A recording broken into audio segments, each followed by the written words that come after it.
May mga nakita po ba tayong mali or kailangan pang ayusin o i-improve bago po yung ilang oras pa bago po mag-umpisa yung magiging kahalik mamaya?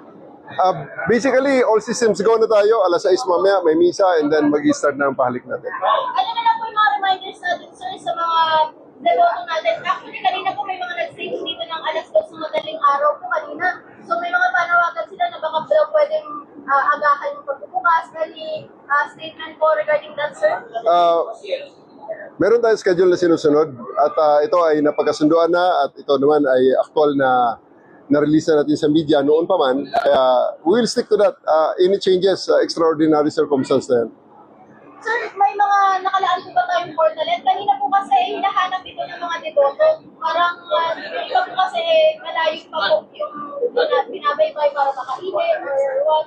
Nasaan po yung mga portalet natin? So meron na rin tayong mga portals, andyan lang sa mga tabi at strategically located ito para magamit ng ating mga deboto.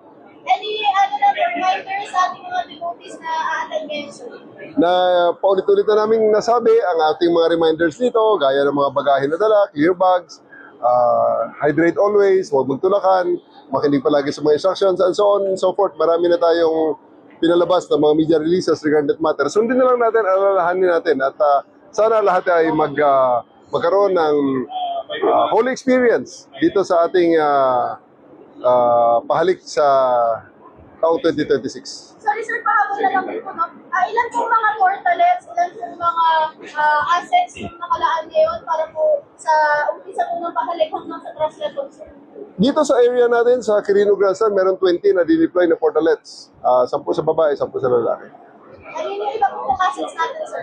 Meron tayong command center, meron tayong mga kung nakikita nyo, yung mga barriers na yan, ang mga channelizing barriers, mga nagko-contain sa ating mga tao, pati ang mga roof na inilagay natin dyan para hindi sila mainitan, mga tent, ay lahat ay nasa MMDA yan. Tapos, may mga ambulances galing sa MMDA, galing sa local government units, at sa iba pang mga ahensya na involved dito.